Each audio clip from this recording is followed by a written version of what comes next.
Assalomu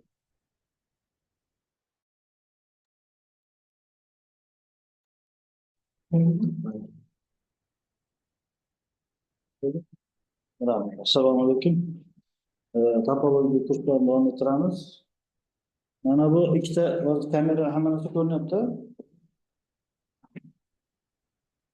Nima aloqasi bor bir-biriga? Aloqa sezishlarmi o'rtasida? Eğer kurşun nasıl satılmasa, otkası olan bilmedi. İnsan otkası olan taksas. Buni hisobga olmasami? Ha. Bu ishni ko'rgansizlar, teshikmasmi? Krujkani aylantirsak mana bu shaklga keladi. Krujkani eritib aylantirsak mana bu nimaga keladi. To'g'ri. Nima deymiz buni? Demak, bugun tushuntirib ketamiz. Hop, demak, bugun sizlar bilan geomorfizmlar haqida gaplashamiz. Geomorfizmlar.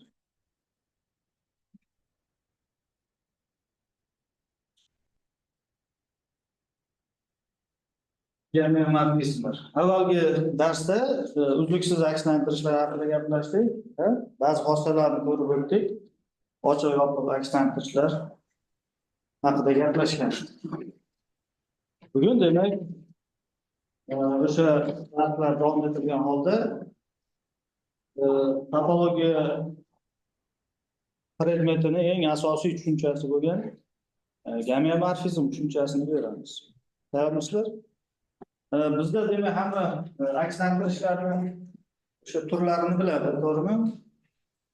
Biyektiv, inyektiv, subyektiv akslantirishlarni nima ekanligini hamma yaxshi bilsa kerak. Hop, bizga demak X topologik yozuvni, Y topologik yozuvni o'tkazuvchi akslantirish ko'rilgan bo'lsin. Akslantirish va akslantirish. Va X, Y'lar topologik yozuv. Quyidagi 3 ta shartni qaraymiz. Demak, birinchisi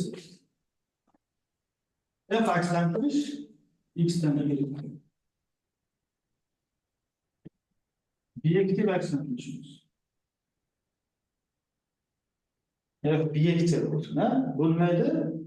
Har xil nuqtalarning obrazi har xil nuqtalarga o'tadi va ixtiyoriy Y olingan ixtiyoriy nuqtani provobrazi mavjud deydi. Esinglardami? Biyektiv degani demak x1 teng emas x2 degan narsa bilan kelishadi fx1 teng emas x2, to'g'rimi? Birinchi shart. Hop, ikkinchi shart qanaqa edi?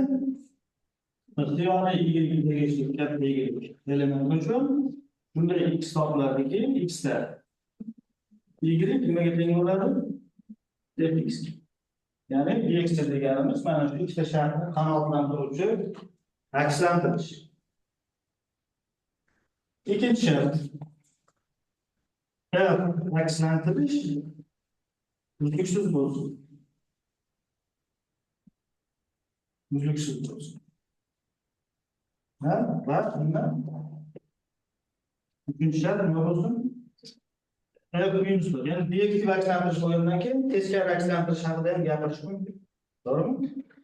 F minus 1 bu y dan x ga o'tadi. X y x fazoga o'tuvchi f ga teskari bo'lgan akslantirish ham nima bo'lsin? Uzluksiz bo'lsin. Biz hozir f akslantirish yozdik va 3 ta shart yozdik. To'g'rimi? Tanishni ta'riflaganmiz. Ana endi x va y fazolar uchun, x va y fazolar uchun mana bu uchta shartni qanoatlantiruvchi akslantirish topilsa, hamda bitta. U holda bu fazolar o'zaro gamen bo'ladi. Fazolar uchun birdan nechagacha, 3 gacha shartlarni mana bu tire degani shu orasidagi ham deganda birdan 3 gacha shartlarni qanoatlantiruvchi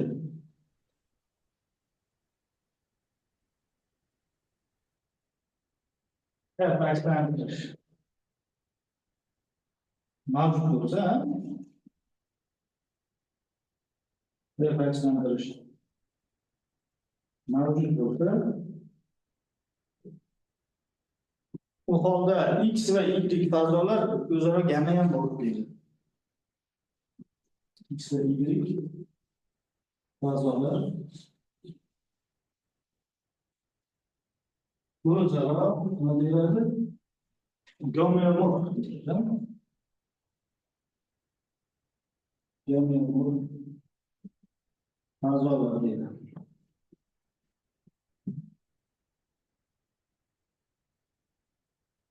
Bu topilgan F akslantirish esa bu fazolar o'rtasidagi gomeomorfizm deyiladi. F akslantirish esa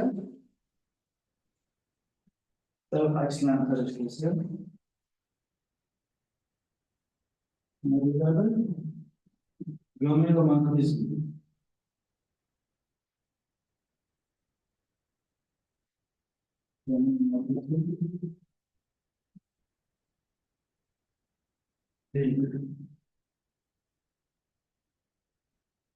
Demak, ikkita topologik fazo berilgan bo'lsa, x y. X ni y ga o'tkazuvchi biyeksiya mavjud bo'lib, bu biyeksiya uzluksiz va uning teskarisi ham uzluksiz bo'lsa, bu holda bu fazolar o'zaro gomeomorf fazolar deyilar ekan va bular orasidagi shu uchta shartni qanoatlantiruvchi F akslantirish gomeomorfizm deyilar ekan. Odatda x y gomeomorf bo'lsa, ko'pincha mana bunaqa belgilanadi.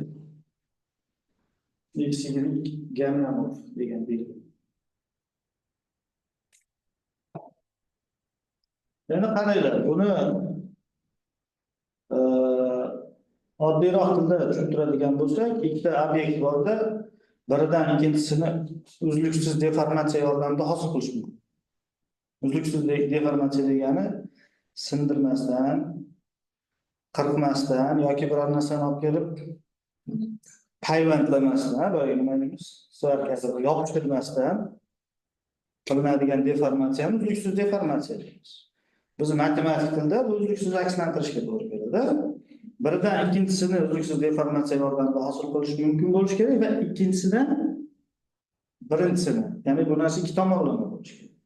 Ikkita obyekt biridan ikkinchisiga demak uzluksiz deformatsiya yordamida hosil qilish mumkin bo'lsa, bularni o'zaro gomeomorf obyektlar deyilganmiz-da. Tushunarli? O'rtasidagi o'sha deformatsiyani akslantirishni gomeomorfizm deymiz. Ya'ni topologiyani asosiy masalalari. Mana bizda turlicha masalalar bor, topologiya, umumiy topologiya masalalar bor. Mana akslantirishlarning har xil turini ko'rdik, uzluksiz akslantirish. Uzluksiz akslantirishda saqlanadigan xossalar bor. Ya'ni f x dan y ga uzluksiz akslantrish bo'lsa,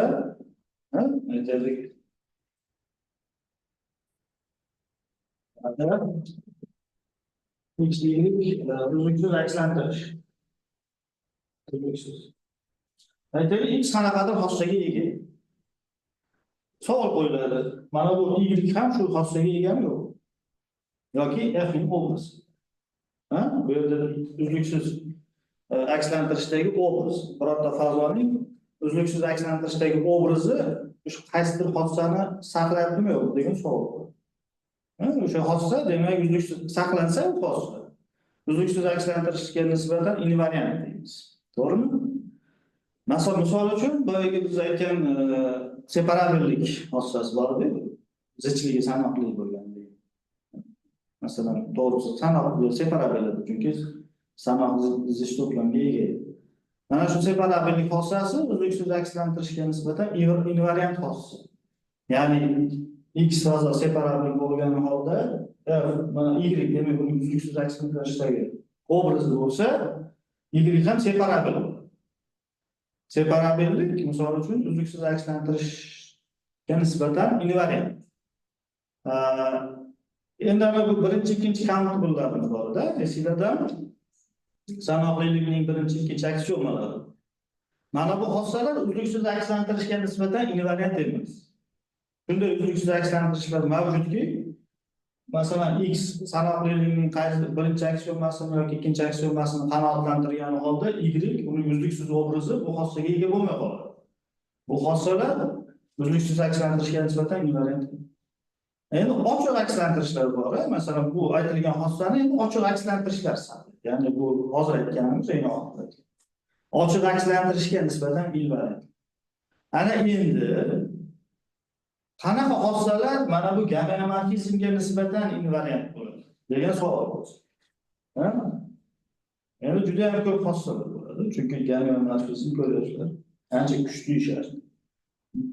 Mana shu gameomorfizmga nisbatan invariant bo'lgan xossalarni topologik xossalar deymiz.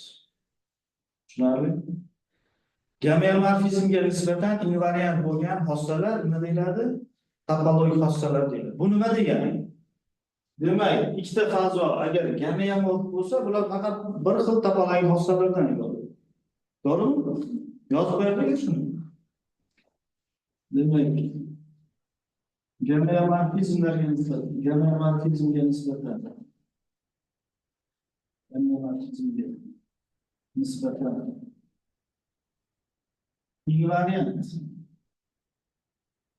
invariant bo'lgan xossalar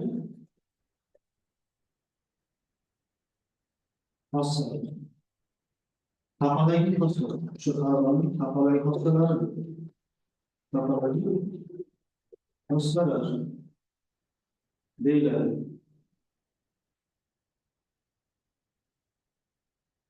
Topologiyani demak asosiy masalasi shu topologik xossalarni o'rganish. Topologlarni qiziqtiruvchi xossalar bular qaysilar? Topologik xossalar. Yuqorida aytganlarimiz, aytdik-ku, separabillik, sanoqlilikning birinchi, ikkinchi aksiomasi, kompaktlik bor, mana Kelius temalari yoki bog'lanishlik, ko'pgina boshqa xossalar hammasi topologik xossalar bo'ladi. Ya'ni bir gameomorf fazolarda ular yo bir vaqtda bor bo'ladi, yo bir vaqtda yo'q. Ya'ni bu shunaqa xossalar ekanki, topologik xossalar. Bu xossalar o'zaro gameomorf bo'lgan fazolarga bir vaqtda tegishli bo'ladi yoki bir vaqtda tegishli bo'ladi. O'zaro gameomorf bo'lgan ikkita fazo bir xil topologik xossalarga ega bo'ladi. Boshqacha qilib aytadigan bo'lsak, o'zaro gameomorf bo'lgan ikkita fazo topologik nuqtai nazardan biz uchun farq qilmaydi. Mana ikkita obyektga e'tibor qaratadigan bo'lsak, bu ikkita obyektni biz e'tibor qiladigan xossasi mana bu dumaloqchasi. Qulog'i, mana kimdir aytdi, quloqni o'qashadi. Quloqni o'qashasa hech narsasi qolmaydi-da. Yo'q bo'ladi. Yoki mana uni kesib yuborgan deb. Buni quloqni o'qashsak, kesib yuborgan deb.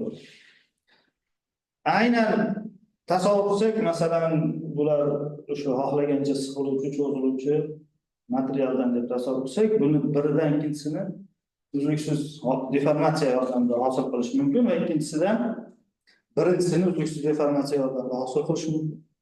Bu ikkita obyektning topologik xossalari bir.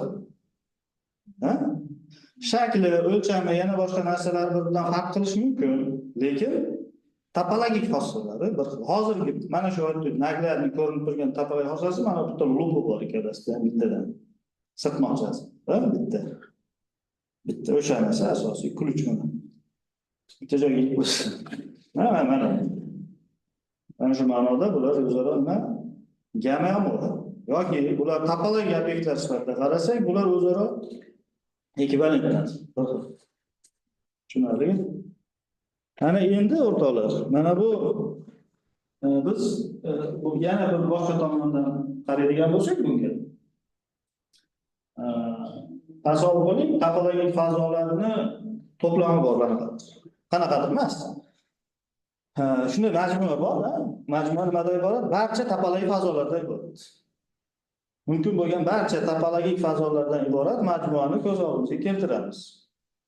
Va hozir biz mana bu ta'rifni berganimizda bu katta sistemada munosabat paydo bo'ldi. Binar munosabat paydo bo'ldi. Ikkita topologik fazoning o'rtasida aniqlangan munosabat, gameomorflik munosabati paydo bo'ldi.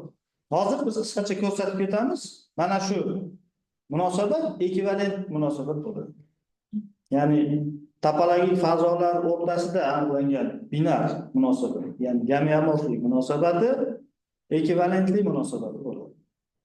Ekvivalentlik munosabati deganda nimani tushunardik? Qaysi binar munosabat tushunilardi? Demak, bir vaqtning o'zida refleksiv, simmetrik va transitiv bo'lgan munosabat ekvivalent munosabat deyiladi. Buni o'lchaksam bo'ladimi? Ha, chap tomonni.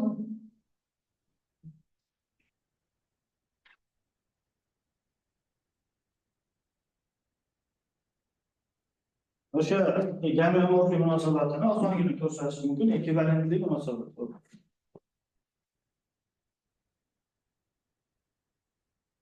Demak, gamiomorflik nima bo'ladi? Ekvivalentlik munosabat bo'ladi.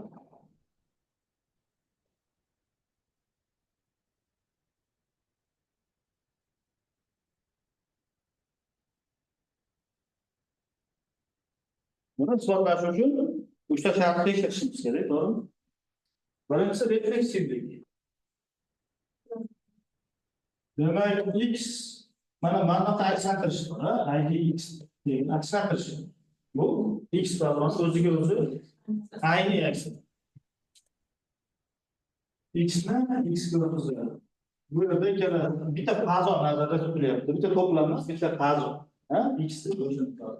Ixtiyoriy x uchun olish mumkin buni. Ixtiyoriy x topologik fazo uchun. Bu qanday aniqlangan?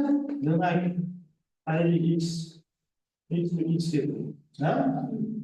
Ixtiyoriy x topologik nuqtasi. Razmanki mana bu idx nima bo'ladi? Gamiomorfizm. Idx gamiomorfizm.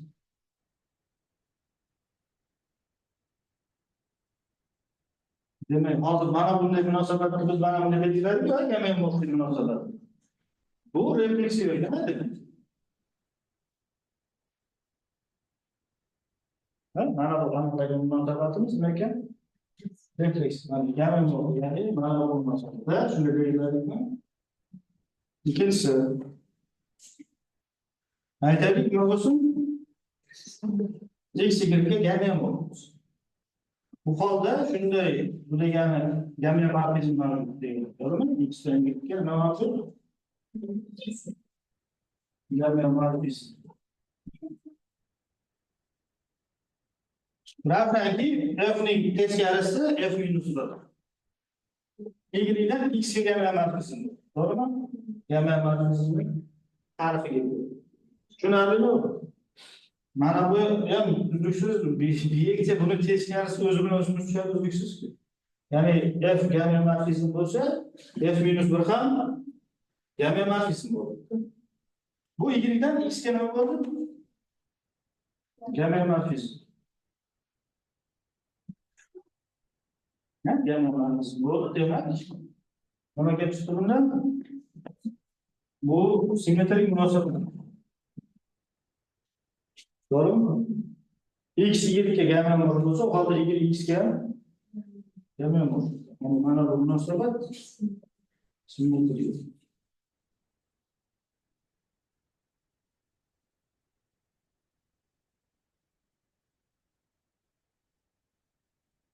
Ikkinchi dotgan o'chirsam bo'ladimi?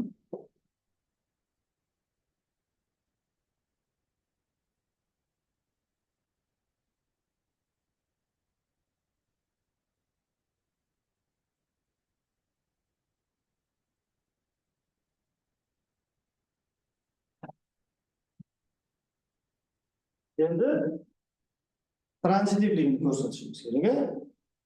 Uchinchi shart. Demak, aytaylik x y ga gamiomorf bo'lsin va y o'z navbatida qandaydir uchinchi z topologik fazoga gamiomorf. Bundan kelib chiqadimi? Nima kelib chiqadi? X bilan z gamiomorf. To'g'rimi? Shuni tekshirishimiz kerak. Demak, shunday J game morfizmlar bor, to'g'rimi? Mana bu ikkita shartga kiramiz. X ni J esa Z ko'rsatadi. Ular nimadir? Game morfizm.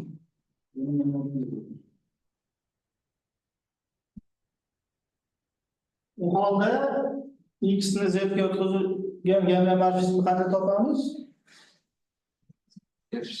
Kompozitsiyasi. Demak, hash bo'lsa agar hashni qanday olamiz? J yozadimi? Qanday yozadi? Bunday yozadi.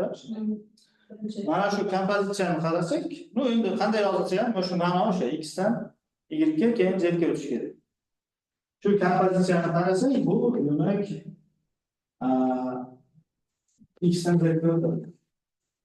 Uzluksiz akslantirishlarning kompozitsiyasi uzluksiz degan narsa bor, to'g'rimi? Darhol tashkil F'ga bo'ladi. qanday belgilanadi?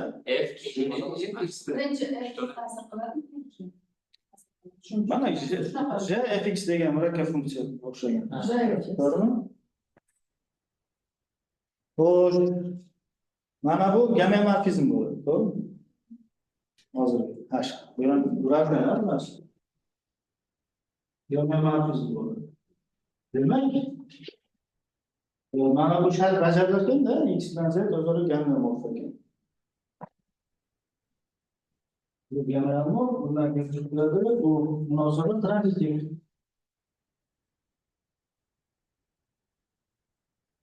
Shu 1 2 3 dan nima kelib chiqyapti demak?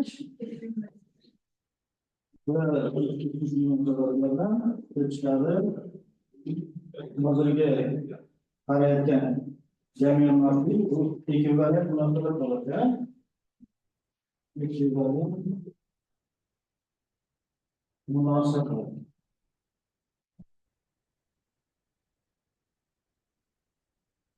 Bu ekvivalent munosabat bo'ladi. Endi boya aytgan sistemamiz bor, butun topologik fazolardan iborat bo'lgan. O'sha sistemada ekvivalent munosabati aniqlandi degani bu yerda ekvivalent sinflar ham aniqlandi degan, to'g'rimi? Ya'ni o'sha majmua butun topologik fazolardan iborat bo'lgan majmua o'zaro ekvivalent bo'lgan sinflarga ajrab ketdi. Ha? Tasavvur qilyapsizlarmi? Mana bunday butun majmua bordi. O'zaro ekvivalent bo'lgan klasslarga ajrab ketdi. Ya'ni bu bo'linish hosil qiladi, to'g'rimi? Ekvivalentlik sinflari berilgan to'plamda bo'linish hosil qiladi. O'zaro kesishmaydigan va yig'indisi barcha to'plamni beruvchi o'sha to'plamlar paydo bo'ladi. Mana bu yerda masalan o'zaro game bo'lgan fazolar bor. Endi qarang, topologiyada o'zi shunaqa bir aytilmagan kelishuv bor. Hamma topologiya o'zi his qilib ketaveradi. Ya'ni boshqa matematikani boshqaroq sohalar bilan bo'lgan suhbatlarda ozgina shu farq sezilib qoladi. Lekin buni hammaga e'lon qilish kerak. Shu hozirgi fursatdan foydalanib. Topologiyada o'rtoqlar, topologik fazo deganda ko'pincha o'zi har doim desak ham bo'ladi. Bitta dona element, bitta dona topologik fazo emas. Mana shu fazoga tegishli bo'lgan butun sinf game ham hammasi xohlagan bitta. Yoki sinf deb olib ketgan eng qulay. Chunki misol uchun bitta topologik fazo bor, boshqa topologik fazoning qismiga game bor. Biz buni hech ikkilanmasdan bu uni qism deb ketamiz. To'plam sifatida bu narsa bajarilmay qolishi mumkin. Misol uchun har bir haqiqiy sonlar Evklit fazosini aytaman 0 ga qism deb olib ketaman, misol uchun. 0 ga qism. Ya'ni 0 ga buni joylashtirish mumkin. Vaholanki to'plam sifatida bu shart bajariladi. Lekin men to'plamni olayotganim yo'q. Mana bu sinfdan oldim. Sinf oldim. Tushunyapsizlar? Ko'pincha demak topologlar bitta fazoni emas, o'sha fazo aniqlaydigan sinfni tushunamiz. Shu fazoda bitta. Tushunarlimi? Mana shu. Endi bitta konkret misol keltirib. Savol bor edi. Kontrprimyer ko'rib ketsa yaxshi bo'lardi. Nima deysiz? BX bilan F uzluksiz bo'lsa, F uzluksiz bo'lmasligi. Ya endi misollar boshlaymiz. Yaxshi savol, hozir endi misol boshlaymiz. Konkret misollar keltirdik. Hali ta'rif bor-ku, siz aytgan savolingiz. Ta'rifda kuchli shartlar bor. F birikcha, to'g'rimi?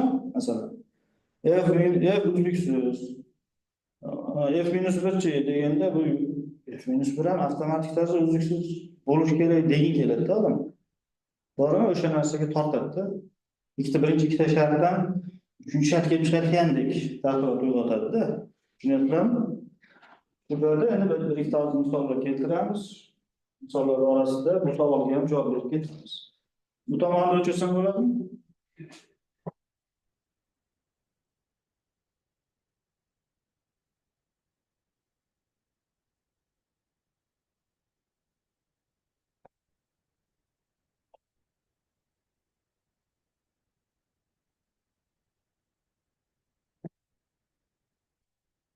Demek oldin o'sha pozitiv primerlardan boshlaylik. Kontra primerlar emas. Shu bo'ladigan, hamma narsa okey bo'lgan masalalar, misollardan boshlaylik. Xo'sh, birinchi misol. X savdosida olaylik. A integral. Y sifatida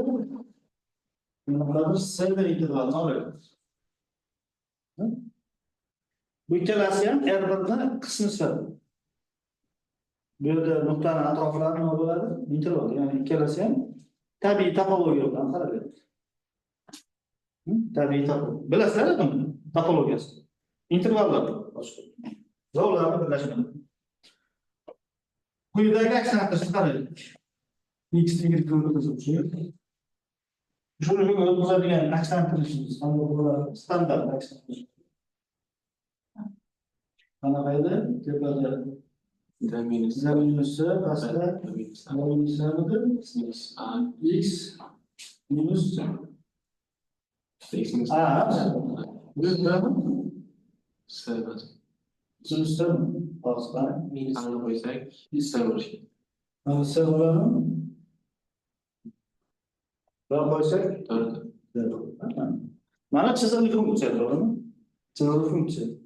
Bu A intervalni S'dagi o'tkazadi. Obyektiv, to'g'rimi? Çizili funksiyani uzluksiz ekanligini yaxshi bilamiz. Buni teskarisi ham çizili funksiya bo'ladi. Uzluksiz. Ya'ni bu ikkala interval o'zaro jamiyat. Mana bundan F nima bo'ladi? Jamiyat manfiy, to'g'rimi? Jamiyat markaz. Loki bu ikkalasi jamiyat mu? O'sha yerki fazosidagi har qanday ikkita interval o'zaro nima ekan? Jamiyat mu? Tushunarli. Har qanday intervalni biz nol bir intervalda qarasak ham bo'ladi ekan dedi. Buni masalan chekkalarni yoqib qo'ysak ham shu gapni aytish mumkin. Ikkita segment olsak, ikkala segmentdan o'zaro jamiyat mu? Yana bitta misol qarasak, tipik biz standart funksiyamiz bor, elementar funksiyalardan bittasi bor. X sifatida o'zgarlik minus katasini olsak, y sifatida R1 o'zini olsak. Tangens funksiyamiz bor, tangens. O'sha bitta shu yerda aniqlangan qismini qaraymiz. X ni yerga o'tkazadi, to'g'rimi? Bitta bo'lib nazarda. Nima deb qo'ydi shuni? Tangens to'lqinli deb qo'ydi. Tangens hammasi o'rtasida bittasi. Minus bittasinikidagi sujeniyasini qisqartirish. Hop, olsak, buni bunga uzluksiz o'tkazadi, to'g'rimi? Obyektiv bo'ladi. Ya, plus mana bu nima bo'ladi yana? Jamiyat markaz bo'ladi.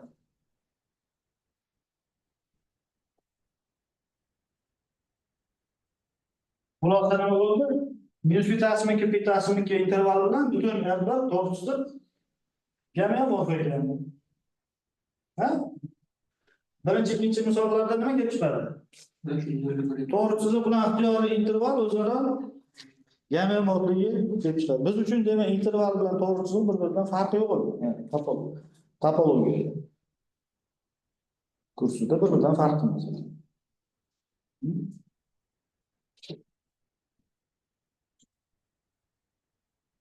Bu yoqda o'tirsam maylimi? Endi boyagi bitta misol qilib keltirib aytib o'tamiz. O'sha biyektiv bo'lsin, ha? Uzluksiz ham bo'lsin.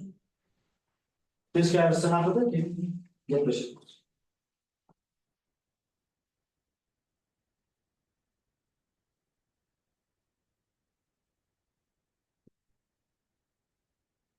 Hop, endi bu yerda x'imiz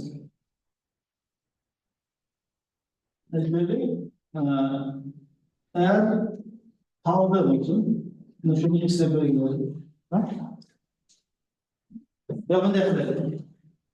Bu x deyapmiz bu. X eğer bo'lsa faqat nima diskret fazo. Diskret fazo y-chi bu ham eğer bo'lsa faqat y-li fazo. Toplam sifatida bular bir xil, lekin topologiyalari farq qilyapti. X erda diskret topologiya qaralyapti. Y-da xuddi shu to'plam haqiqiy sonlar to'plamida Evclid topologiyasi, ya'ni intervallar, bazasi intervallar. Quyidagi akslantirish qaraymiz. X ni y-ga o'tkazadi. Har bir nuqtani o'ziga mos qo'yadi. Ayni to'plamlardagi ayni aks yerdan yerga o'tuvchi ayni akslantirish. Buni topologik fazolarning ayni akslantirishi deyapmiz. Chunki topologik fazolar har xil. To'g'rimi? Ikki xil topologik fazo. To'plam sifatida bir xil. Bu to'plamdan to'plamga ayni akslantirish. Endi diskret fazoda aniqlangan har qanday akslantirish singari bu ham uzluksiz bo'ladi. Esinglardan diskret fazodan boshqa ixtiyoriy fazoga akslantirish uzluksiz bo'ladi. To'g'rimi? Shuni ta'kidlab ketaylik. Xossa aytib ketaylik oladi. X diskret fazo bo'lsin, y ixtiyoriy topologik fazo. Yana nima?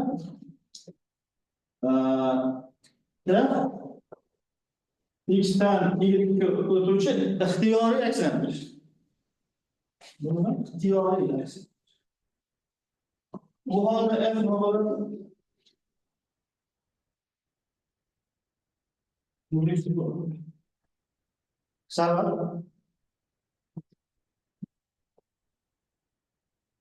sababi o'tgan darsdagi isbotlangan kriteriyalardan darhol kelib chiqadi. Nima deymiz? Ixtiyoriy bir tegishli y nima oladi? Ochiq to'plam oladigan bo'lsak, f minus 1 uning proobrazı qayerda? X deyotadimi? X ning har qanday to'plami ochiq jumladan f minus 1 bo'ladi. Ya'ni x ochiq to'plam bo'lmasligi iloji yo'q-da. Hamma narsa ochiq bo'ladi, ochiq to'plamlarni proobrazlari ham shular jumlasidan. Shu bahanada f nima bo'lib ketib qoladi? Uzluksiz bo'lib ketadi. Ya'ni ixtiyoriy ochiq to'plamning proobrazı barcha to'plamlar kabi L qatori ochiqda x da. O'shaning uchun f majbur nima bo'lishiga? Uzluksiz bo'lishga majbur. Tushunarlimi? Ya'ni diskret fazodan ixtiyoriy boshqa fazoga aniqlangan har qanday akslantirish uzluksiz bo'ladi. Shuni yana bitta qutbi ham bor, bu xossaga o'xshash boshqa xossa, bunga qo'shma xossa ham bor. Qanaqa xossa bo'ladi? Buni davomida aytadigan bo'lsak, x demak birorta topologik fazo bo'lsin, endi bu ham bemalolroq qilsin. Y antidiskret fazo. Antidiskret. Bu holda har qanday x'dan y'ga o'tuvchi akslantirish uzluksiz bo'lishga majbur. Chunki ikkita trivial boş toplam bora bo'lsin. Bosh toplam degan. Mana bu yigirida ikkita trivial bo'lgan, ikkovi ham trivial ochiq to'plam, to'g'rimi? Trivial bo'lmagan ochiq to'plam yo'q. Xos qism to'plam bo'ladigan ochiq to'plam yo'q. Endi ochiq to'plamda birov bizda yo'qda butun fazo bo'ladi. Butun fazo bilan bosh to'plam. Mayli buni shu. Lekin mana bu xosda ko'proq bizga foyda beradi. Demak, tushunarli. Bu xossaga ko'ra mana bu uzluksiz bo'ladi, to'g'rimi? Uzluksiz bo'ladi mana. Chunki bu diskret fazodan boshqa fazoga akslanadi. Ha, buni teskarisi haqida nima deymiz endi? Bu akslantirishning teskarisi haqida nima deymiz? Misol davom etyapti, o'rtoqlar. Demak, f minus 1 ni qarasak, ha, f minus 1. Bu endi Evkliddan taqo'ladi. Diskretga o'tadi. To'g'rimi? F minus 1. Endi mana bu diskret fazodagi bironta ochiq to'plamni qaraylik. Shu f minus 1 ni j deb belgilab qo'ysam maylimi? Teskarisini olganimda yana f minus 1 bo'lmasligi uchun. J deb belgilab tursam, mana bundan bironta mana ochiq to'plam olsam. Bu diskret fazo har qanday to'plam, shu jumladan bir nuqtali to'plam, bu yerda nima bo'ladi? Ochiq to'plam bo'ladi. J'dagi propizi bo'yicha qarang. Endi J minus 1 nima qaraman? X ni qaraman. Ha? Ha, bu esa X ni o'ziga teng bo'lib qoladi, F minus 1. Ya'ni bir nuqtali bo'lib qoladi. Ha, R1'da esa bir nuqtali to'plam ochiq to'plam emas. Bu hozir ilmga qism desak bo'ladi. Mana bu endi nimamiz? Ochiq emas. Demak, mana bu J yoki F minus 1 uzluksiz emas ekan, ha? Uzluksiz emas ekan. Demak, uchinchi xossa ham albatta aytilishi kerak. Uchinchi sharti ham muhim ekan, ha? F dx bo'laversin ekan, uzluksiz bo'laversin ekan, lekin teskarisi ham uzluksizligini talab qilmasak, mana bunaqa holatlar bo'lib qolishi mumkin ekan. Tushunarlimi? Har uchala sharti muhim.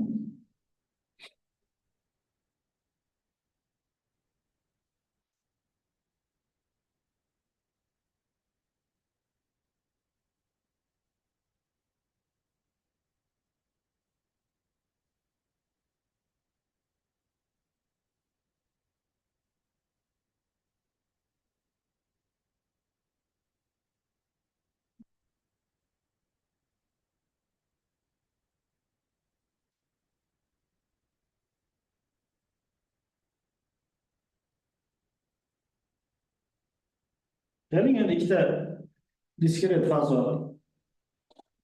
Ikkalasi ham diskret bo'lgan holda biridan ikkinchisiga akslanadi. Qaramizda qachon yutgan mexanizm bo'ladi? Aytasiz. Buni o'chirsam bo'ladi?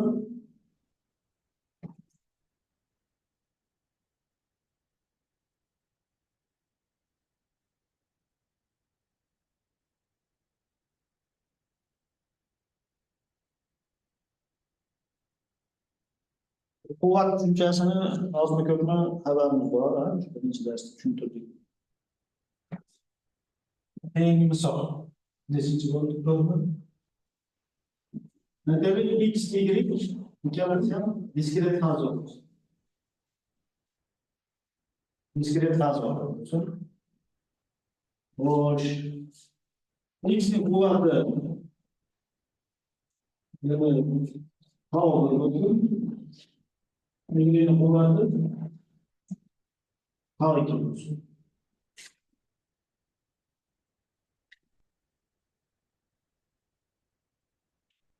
Ya'ni x dan y'ga akslantirish kerak. Akslantirish.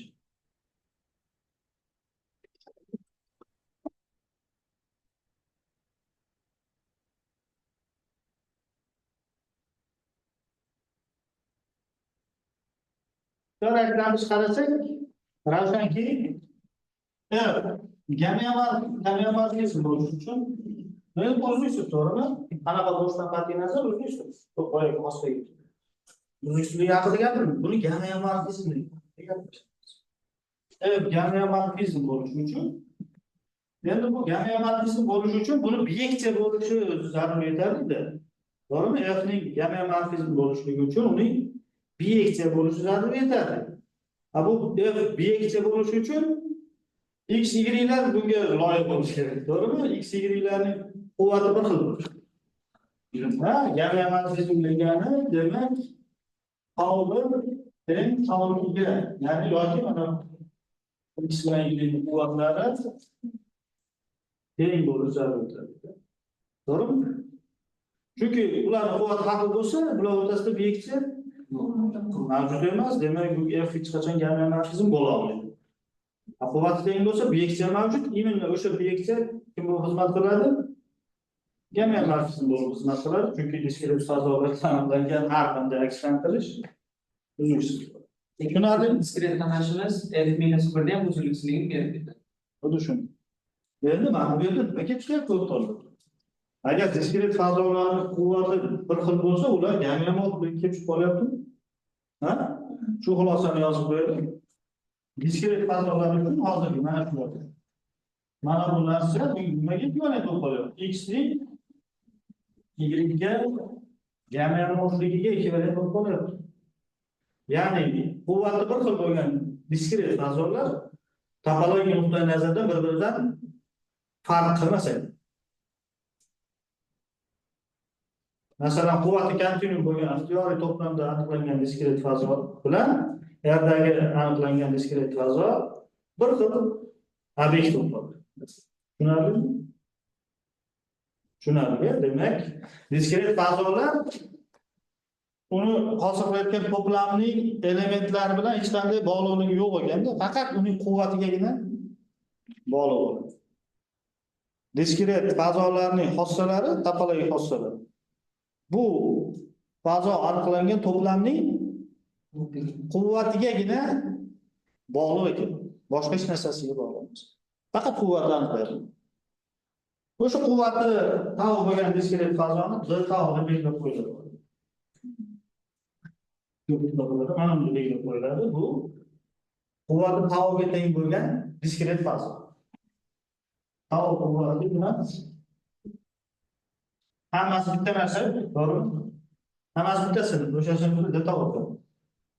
Tau quvvatli diskret fazo.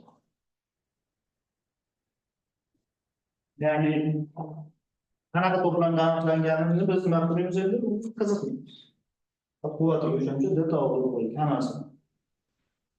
Yerda aniqlanadimi? R2da. Masalan, yerdagi diskret topologiya bilan R2 diskret topologiya. Bular gamma. R bilan Rn bor. Nima bilan? Diskret topologiya. Bular ham gamma. Hammasi d kontinuu. Tushunarlimi?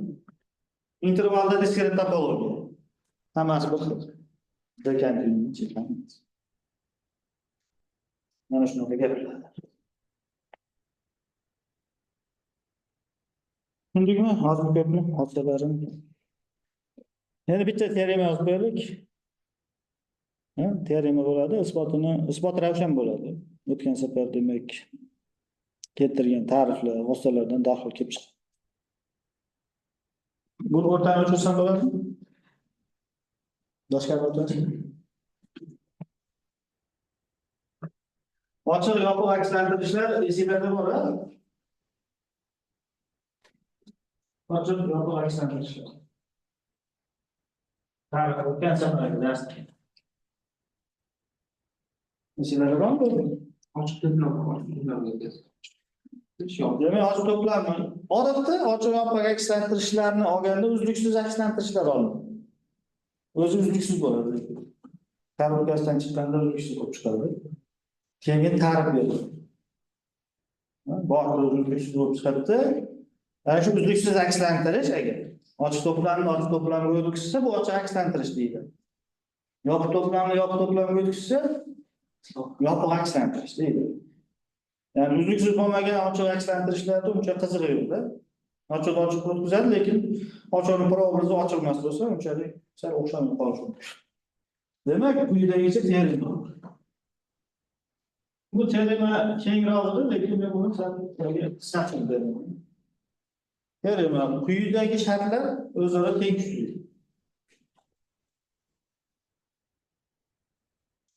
Quyidagi shartlar nima deymiz? Teng tushli. Bu to'g'ri var, demak, birinchi shart.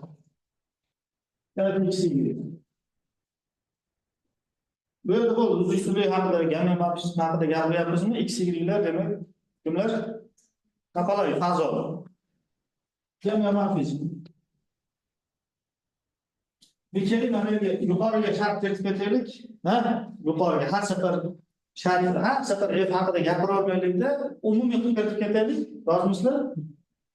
Mana shu yerda boshla. Demak, bizga X topologik fazoni, Y topologik fazoni o'rtash uchun biyeksiya berilgan bu. Biyeksiya berilgan.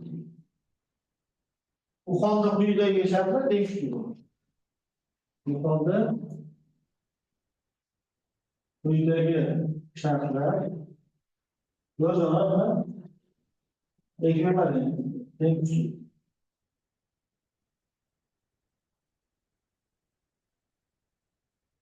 Birinchisi, F gamma mavzusi.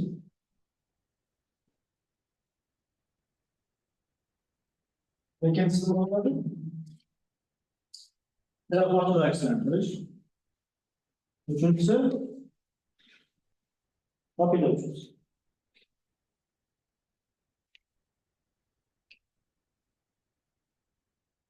Yok, bu kadar.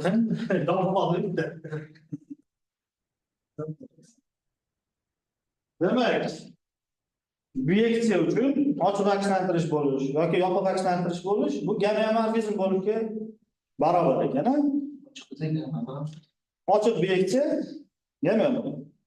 Ha, biyeksiya yopiq akslantirish gamma-morfizm, gamma-morfizm. Tushunarlimi? Endi uzluksiz biyeksiya akslantirish agar bir vaqtda ham ochiq akslantirish bo'lsa, demak gamma-morfizm. Bu yerda nima bo'ladi bu yerda? Har bitta holda. Masalan, ochiq to'plamning obrazi, probrazi bir vaqtda ochiq bo'ladi-da. Ha, F bo'yicha. Ha, ikkita tomonda bir vaqtda ochiq, ha? Y da ham, X da ham, ya'ni bitta to'plamning obrazi, mana birorta ochiq to'plamning probrazi ochiq X da. Ha? Va aksincha, ixtiyoriy ochiq to'plamning obrazi ham Y da ham ochiq. Xuddi shu gapni yopiq to'plam uchun aytishim. Bu biyeksiya uchun, ha? Birinchi sharti bor. Hammasida biyeksiya sharti. Tushunarlimi? Demak, savollar bormi? Shu gamma-morfizmlar bo'yicha. Domla, Nima? hozir deyapmiz-ku, Ha? F'ni ochiq akslantirish deyapmiz-ku. Aha. Shu degani ochiq to'plamga akslantiradi deganimi? Ha. Misol uchun, X dagi yopiq to'plamni o'sha ochiq akslantirish qayerga o'tkazadi? Xohlagan narsaga o'tkazish mumkin. Faqat Misol yopiq to'plamni bitta sharti to'plamga bor. akslantrish mumkinmi? Nima deysiz? Yopiq to'plamni o'tkazish mumkinmi? Ochiq o'tkazish mumkin. Ochiq o'tkazish mumkin. Yopini ochiqqanmi? Mumkin. Bitta shart aytilyapti-da, o'rtoqlar. Ochiq to'plamga o'tkazadi deyapti. To'g'rimi? Biz o'shani bilamiz, o'sha faktni bilamiz. Qolgan to'plamlar haqida hech narsa bilmaymiz. Bo'lmasa, misol yopiqni ochiqqa o'tkazib qolsa, uzluksizligi anaqa buzilib qoladi. Ochiq o'tkazish.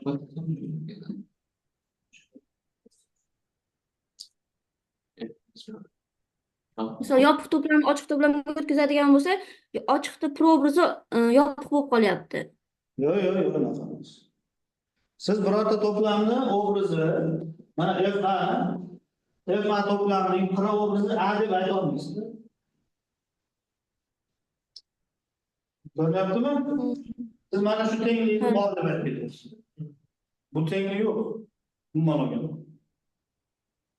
Birorta narsani obrazi bo'lishi mumkin, uni probrazi o'zidan kattaroq joyga tushishi mumkin. Tushunyapsizmi? Ha. Ya'ni yoq to'plamda masalan obraz ochiq bo'lgan holda, uni probrazi aynan shu yoq to'plamning ustuna tushmaydi. Kattaroq boshqa ochiq to'plam bilan ustuna tushib qoladi. Ya'ni mana bunaqa. Tushundingizmi? Ha, hozir mana shu teorema isbotlanadimi? Menga Yo'q, isboti ravshan buni. Avval isbotlab ketaylik. Isbotini faqat aformit qilmadik-da. Qaranglar, mana bu f nima? Qarang, birdan ikki kelib chiqishi tushunadi. To'g'rimi? Birdan gamma-morfizm degani bu ochiq bo'ladi, yopiq ham bo'ladi, hamma narsa. To'g'rimi? Endi mana bu biyektiv bo'lgani uchun mana ochiqdan bo'ya kelib chiqadi-da. Biyektiv-ku, f uzluksiz akslantirish. Buni ochiqligi, buni teskarisi uzluksizligini nima qiladi? Ta'minlaydi. Tushunarlimi? Tushunarlimi? Mana f biyektiv bo'lgan holda nima bo'lyapti? Ochiq bo'lyapti-da. Mana bu ochiqligi f-1 ni uzluksizligini ta'minlaydi-da, to'g'rimi? f-1 ochiq to'plamlarning probrazi ochiq bo'ladi. f-1 uchun. f-1 uchun ochiq to'plamning probrazi ochiq degani f ochiq deganiga teng kuchli narsa-da. f-1 uzluksiz bo'lib qoladi. Tushunarlimi? Demak, teskarisi uzluksiz, o'z uzluksiz bu nima bo'ldi? Gamma-morfizm bo'ldi. Ya'ni 1 bilan 2 ekvivalent. Xuddi shunday 1 bilan 3 ning ekvivalentligini ham xuddi shunday ko'rsatish mumkin. Mana 2 bilan 3 ikkalasi 1 ga ekvivalent bo'lsa, o'zaro ham ekvivalent bo'ladi. Tushunarlimi? Shunaqa sodda mulohaza bo'lgani uchun buni yozmagandik. Domla, assalomu alaykum. Bu gapni ochiqni o'rniga yopib qo'yib gapirsak ham to'g'ri. Alaykum assalom. Domla, shu 3 ta x, y, z fazolarni f, g akslantirishlardan keyin hni quryapsiz-ku, x, z ga o'tkazib turib. Gamma-morfizm yordamida ekvivalent deyotganingiz o'sha topologik qo'shma degan tushuncha bilan bitta narsami? Topologik qo'shma nima ekan?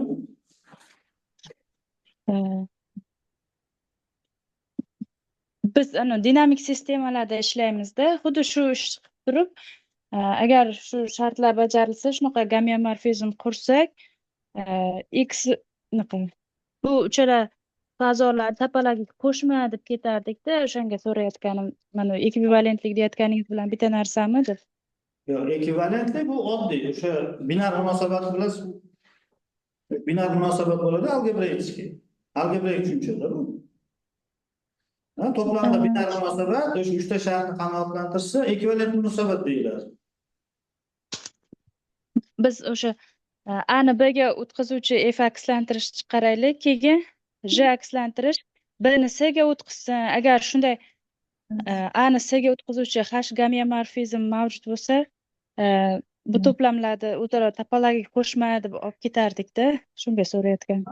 Yo'q, bizda o'sha algebraik ma'nodagi ekvivalentlik munosabati bu yerda kiritildi. Tranzitivligini isbotladi tushunchisi. O'sha ekvivalentlik shartini tranzitivligini isbotlaganmiz. Bu sizlardagi ma'nodagi emas, boshqa. Rahmat. Bu ko'plab xossalar bor, o'sha kompozitsiya bilan bog'liq bo'ladigan xossalar ko'p. Bu yerda unaqa hali chuqurlashganimiz yo'q. O'sha gamma-morfizm munosabatini ekvivalentligini isbotladi xolos. Ekvivalent munosabat. Bu yana savollar bormi?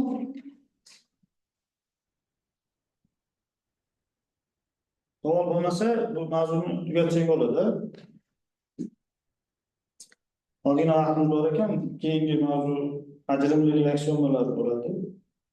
Shu mavzuga tayyorlanib boshlab turamiz. Rozimisizlar? Doskani o'rganaman, bo'lmasa.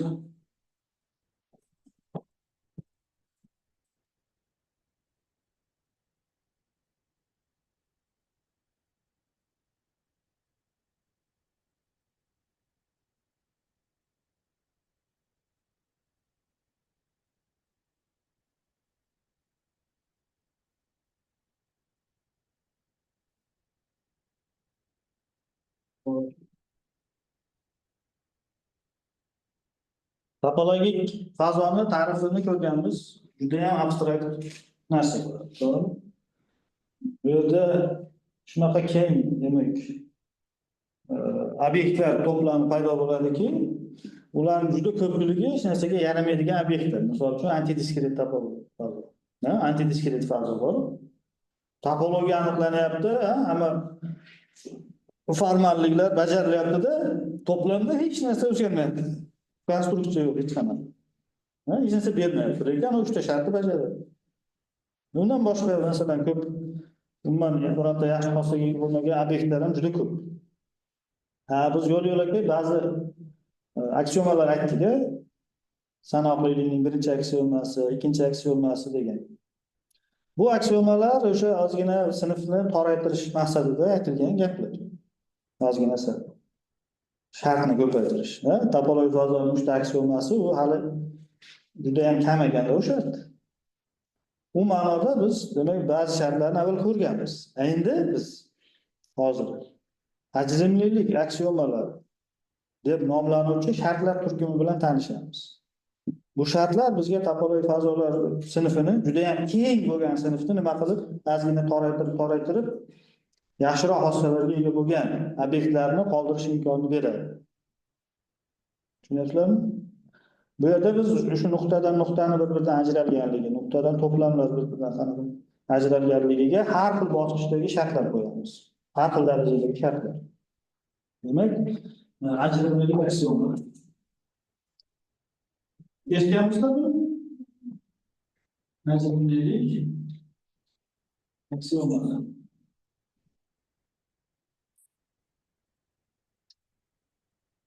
Eshitgansizlarmi? Aksioma отделимости. Aksioma отделимости.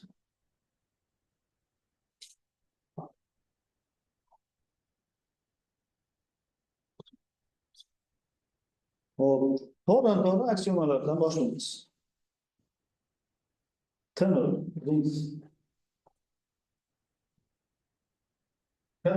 aksiomalarni yozamiz. Yozimizlar, aksiomalarni o'zini yozamiz. Ravshanki, shu aksiomani qanoatlantiruvchi fazo, demak, shular nom bilan nomlanadi. Bu ma'noda. Temel aksioma.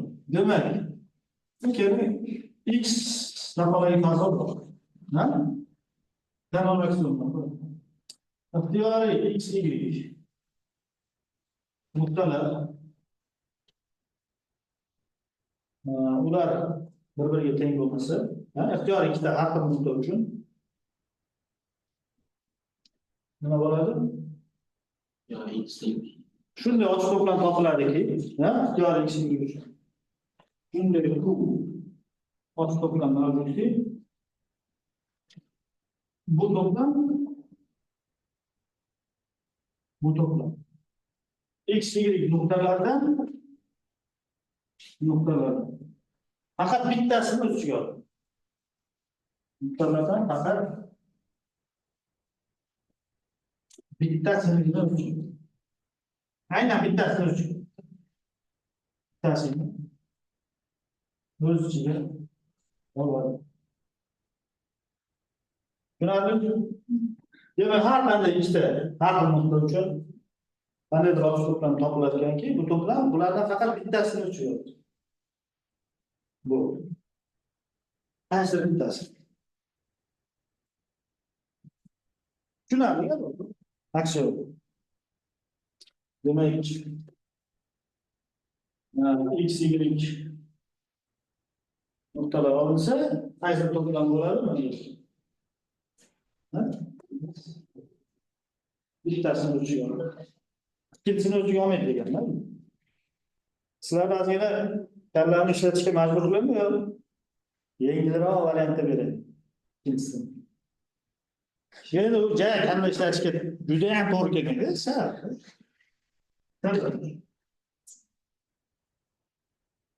Mayli bo'lmasa ishonib chiqib ko'ramiz, ozgina tashlab ko'ramiz.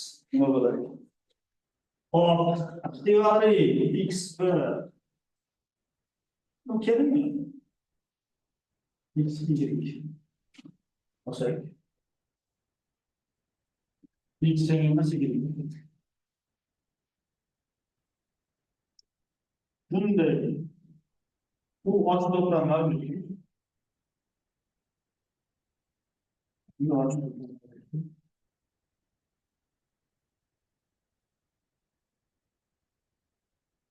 Hop, aynan x, ya'ni birinchisi uga tegishli, ikkinchisi uga tegishli bo'lmaydi. Mana shu aksioma T1 aksioma. Tushunarlimi yo'qmi? Ixtiyoriy x, y nuqta olganimizda shuni ochiq to'plam topilib, aynan ulardan birinchisi uga tegishli bo'lib, ikkinchisi uga tegishli bo'lmasdi. Tanoda nima farqi bor hozir? Mana x bilan ajratib qo'ysak, Sal kuchaytiryapmiz-da, kuchaytirib qilyapmiz. Shunday. Boshqa Buni joyida mana birinchisini olib, ikkinchisi degan gap. Buni joydan almashtirganimizda ham xuddi shu narsa bajarilishini keltirib chiqadi, to'g'rimi? boshqa aytganda bunda ham bo'lishi kerak. Xuddi shunday. Demak, xuddi shu boshqacharoq qilib aytsak, ixtiyoriy x, y har xil nuqtalar olganimizda bularning har birida ikkinchisini o'lchaga olmaydigan atroflar mavjud bo'lishi. Ha? Mana ochiq to'plam nuqtani o'z ichiga olsin deganda bu nuqtani atrofi bo'lib qoladi-da. Mana birinchisini boshqacha qanday o'qib yoqsak, bu ikkita nuqtadan, ixtiyoriy har xil ikkita nuqtadan kamida bittasini ikkinchisini o'z ichiga olmaydigan atrofi mavjud. To'g'rimi? Mana bunda esa har ikkala nuqta narigisini o'z ichiga olmaydigan atroflarga ega. T1. Ravshanki T1 T0 ga nisbatan kuchliroq shart. O'z-o'zidan bu yerda sinf nima qiladi? Qorayadi. Masalan, biz mana shu aksioma bilan sinf aniqlaymiz. T0 degan sinf ajratib olamiz. Keyin T1 degan sinf ajratib. Masalan, antidiskret fazo T0 ni qanoatlantirmaydi. Misol. X nima bo'lsin? Antidiskret. Bu tanasi kelishaveradi. Mana bu T0 shartini qanoatlantiruvchi barcha fazolar sinfini T0 deb belgilab qo'yamiz. T1 shartini qanoatlantiruvchi barcha fazolar sinfini T1 desak, shunda x fazo T0 shartini qanoatlantiradi degan gapni mana bu yozish mumkin bo'ladi. To'g'rimi? Antidiskret fazo uchun esa mana hattoki T0 ga ham vaqtmas ekan bu tegishli bo'lmasa.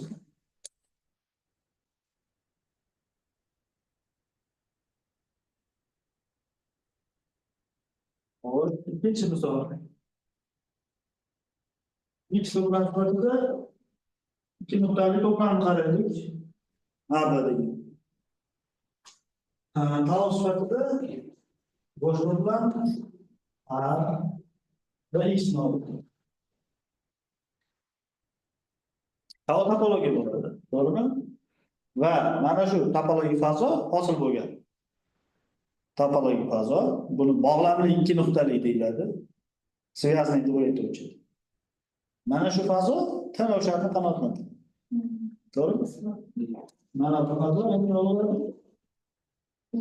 T0 sinfga tegishli bo'ladi.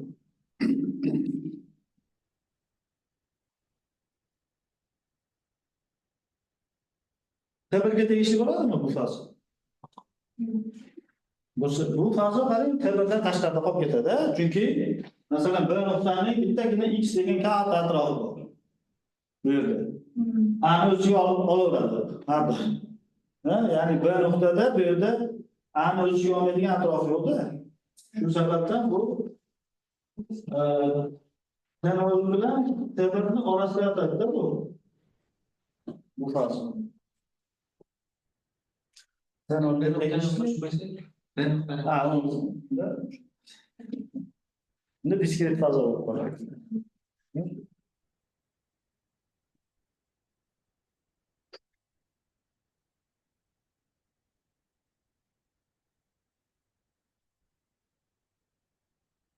Xo'p, endi qaranglar. Mana shu T1 bo'lish uchun bitta zarur va yetarli shart etamiz. Kriteriya. X tegishli sabab degan gap quyidagi gapga ekvivalent bo'ladi. Ixtiyoriy X tegishli uchun bu bir nuqtali to'plam. Bir nuqtali to'plam. Ya'ni har qanday bir nuqtali to'plam o'zining barcha atroflarini kesishmasi bilan ustun tushadi.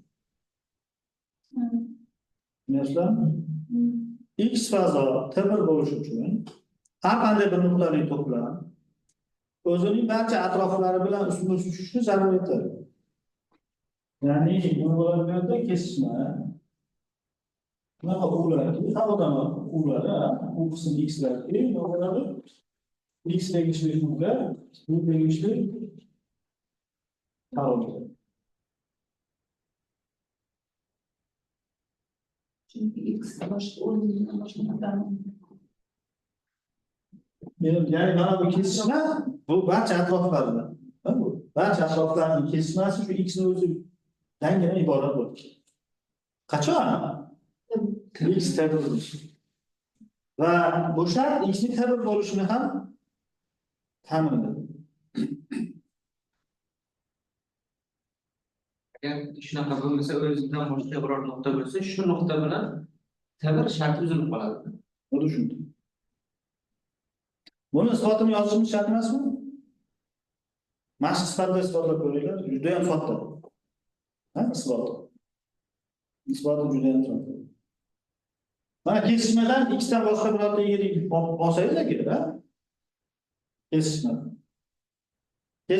Ham kesishmaga to'g'ri tegishli bo'lgan x dan boshqa yirik olib qolsangiz, zidga kelasiz. Yigirning barcha atroflari tegishli bo'lgan x dan boshqa x ning barcha atroflariga tegishli bo'lgan boshqa birorta y bo'lsa, bo'lgan T1 sharti buziladi. Keyingi endi mana bu sifatga qo'yaylik teorema. Bu juda ham muhim teoremalardan bittasi. Nima bo'ladi? Demak, x T1 bo'lish uchun har qanday X nuqta olganimizda mana bu bir nuqtali to'plam yopiq bo'lishi zarur bo'ladi.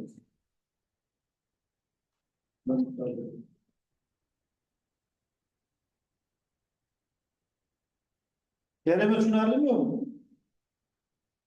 Fazo T1 fazo bo'lishi uchun bu fazodagi har qanday bir nuqtali to'plamning yopiq bo'lishi zarur bo'ladi. Mana yarbirda bilamiz, bir nuqtali to'plam yopiq bo'lishini. O'sha ko'pgina standart fazolarda bir nuqtali to'plam demak his qilamiz avtomatik tarzda yopiqligi. Har qanday chekli to'plam ham yopiqligi avtomatik tarzda kelib chiqib qoladi. Lekin buni umumlashtirganimizda mana shu shartni T1 bo'lish sharti ta'minlab beradi. Har qanday bir nuqtali to'plam ko'pgina standart fazolarga xos bo'lgan narsa bu. Har qanday bir nuqtali to'plam yopiq bo'lishini fazoning T1 bo'lishi ta'minlab beradi. Isbotlab qo'yamiz buni.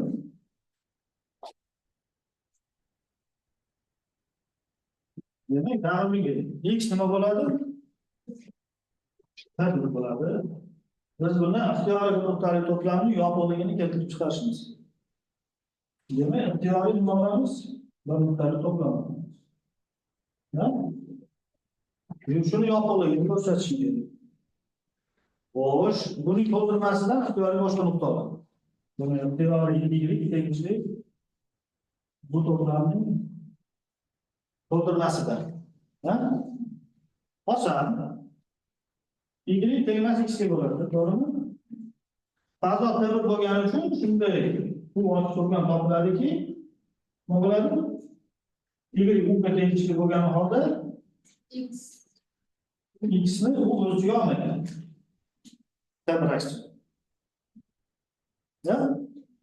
Demak, ana bu degan to'plam to'laligicha x ni to'ldirmasida yotadimi? Bundan kelib chiqadi, u x ning to'ldirmasida yotadi. Nima bo'ldi? X ning to'ldirmasidan olingan ixtiyoriy nuqtani biror atrofi Mana bu nima ochiq to'plam bo'lsin deylik. Mana bu ochiq. Demak, to'ldirmada olingan ixtiyoriy nuqta o'zini biroq atrofi bilan yana shu to'ldirmada o'tar ekan. Bu esa to'ldirmani ochiqligini bildiradi. Ha? To'ldirma ochiq ekan, demak mana bu x bir nuqtali to'plamchamiz. Demak, fazoat bir bo'lsa, har qanday bir nuqtali to'plam yopiqligi kelib chiqadi. Endi teskarisi. Agar har qanday bir nuqtali to'plam yopiq bo'lsa, birorta fazoat, bu fazoat bir aksiomani qanoatlantirishini ko'rsatadi.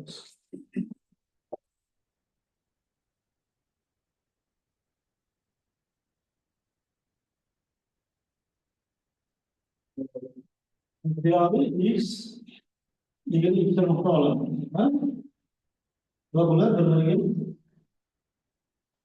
teng bo'lmas.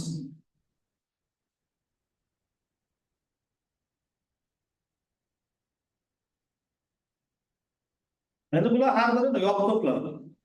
Alohida qarasak, mana bular nima bo'lyapti? Yopiq to'plamlarmi? Yopiq to'plamlar. Xo'sh. U sifatida y to'ldirmasini olamiz. Ochiq to'plam bo'ladimi? Ha? Bo'ladi. To'g'ri bo'ladi. U x ni o'lchiga oladi, y ni o'lchiga oladi. Va yana bittasi kerak bo'lsa, buni olamiz. To'g'rimi? Ochiq. Masalan, x tegishligi unga bo'ladi, to'g'rimi? Y esa mana shu yerda o'zi yetarli bo'ladi. Bu keyingisida. Demak, nima bo'ldi? Fazoat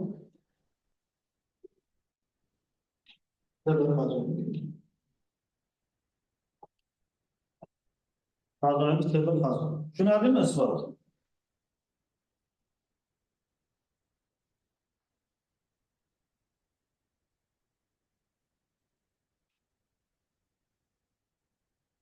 Tushunarli bo'lsa, nariga kurashgani uchun chap tomon.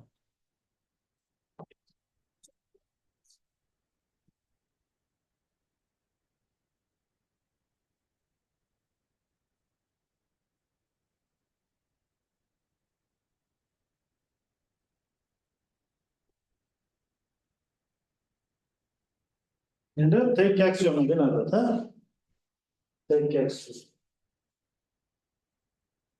Buni Hammondorf aksiomasi ham bo'ladi.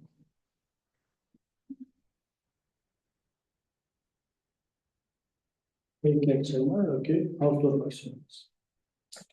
Demak, ixtiyoriy x, y nuqtalar olamiz. Nuqtalar uchun shunday. U bir ochiq to'plamdir. Ochiq to'plamda mavjud bo'lib, nima x tegishli bunga, y tegishli bunga va bu bilan kesishmasi bo'lish. Ya'ni har qanday ikkita nuqta o'zaro kesishmaydigan atroflarga ega. To'g'rimi?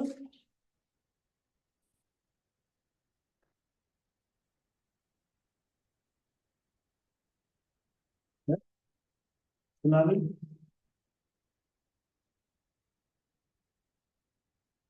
Mana shu shartni nima deymiz? Tek aksioma yoki Hausdorff aksiomasi deymiz. Bu shartni qanoatlantiruvchi fazo Hausdorff fazosi deyiladi yoki shu tek fazo deymiz. Qarangki, tekka T1dan ham T0dan ham kuchli shart. To'g'rimi? T2dan T1 kelib chiqadi, T1dan T0 kelib chiqadi. Bunlar yerga kuchliroq. Teskari implikatsiyani ayta olmaymiz, misol bormi bironta? T1dan T2 orasida o'tadigan fazo. Misol bormi?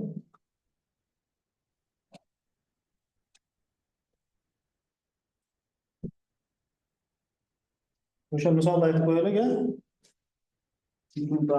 O'sha misolda aytib. Demak, x birorta cheksiz to'plam bo'lsin.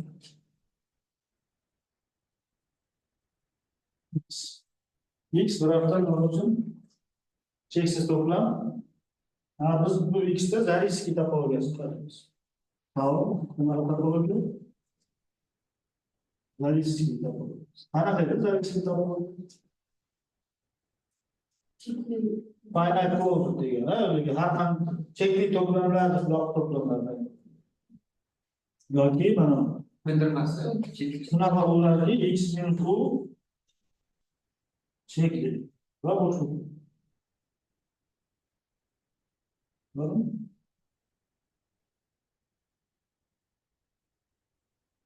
Shu fazoni qarasak, bu fazo bir fazo. Nimaga? Miqdori x xolasida. Miqdori x xolasida. U sifatida mana bu to'plam qilamiz. U tavga tegishli bo'ladimi? Nimaga? U to'plam, ochiq to'plam bo'ladimi shu yerda? Bo'ladi, chunki buning tavga tegishli bo'lishi shart qanaqa? To'ldirmasi chekli. Ha? Biz agar x minus u ni qaraydigan bo'lsak, bu faqat x ga tengmi? Ha? Cheklimi? Demak, mana bu u ochiq to'plam ekan. Tushunarlimi bu? U ochiq to'plam ekan. Demak, yana bir nuqtali to'plam bo'lgan.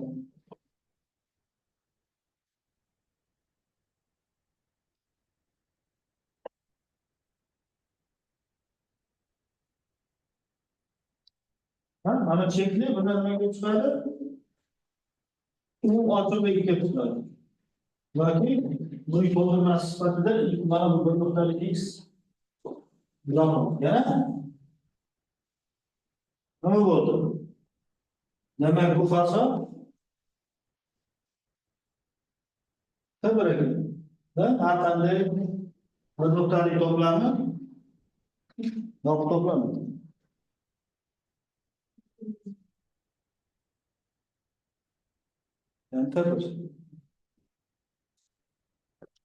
Endi buni havs o'qimasligini ko'rsatamiz. Havs o'qimas. Birinchidan bitta narsani aytib ketaylik. Bu fazoda bo'sh to'plamdan boshqa chekli ochiq to'plam mavjud emas.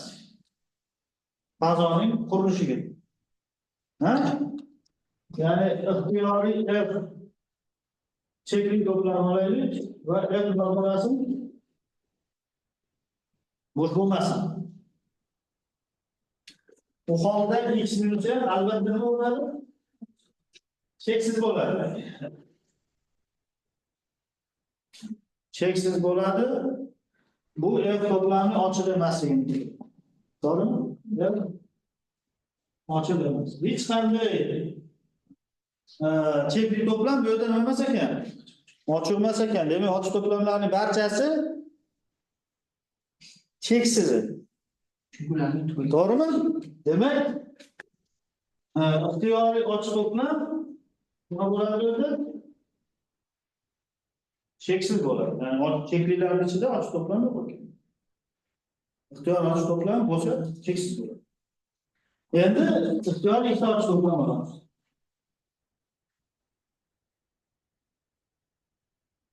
Ixtiyoriy ikkita ochiq to'plam.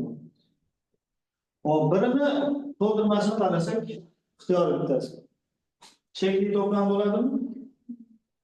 Bu ikkalasi ochiq to'plam bo'lgani uchun ikkalasi ham cheksiz. Endi bo'sh bo'lmagan to'plamlar haqida gapirdik. Notrivial. Ikkalasi ham cheksiz, to'g'rimi?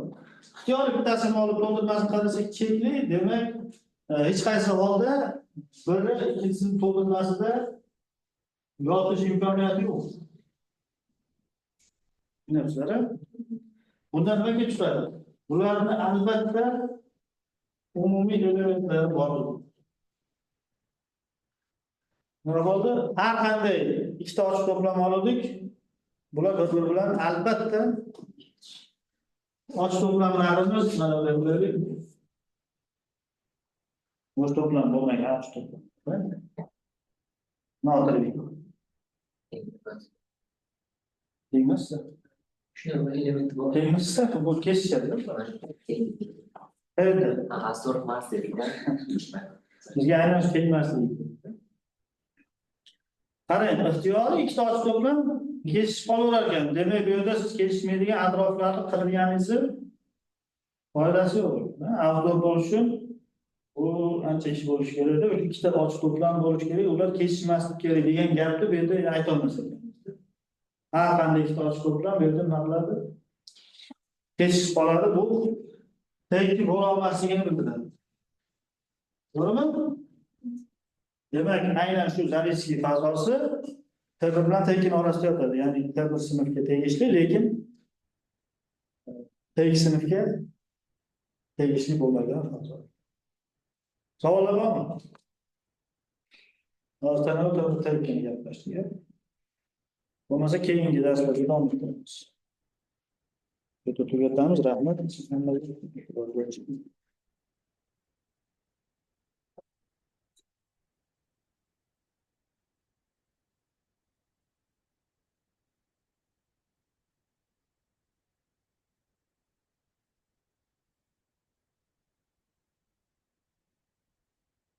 Hadi sağ olasınız.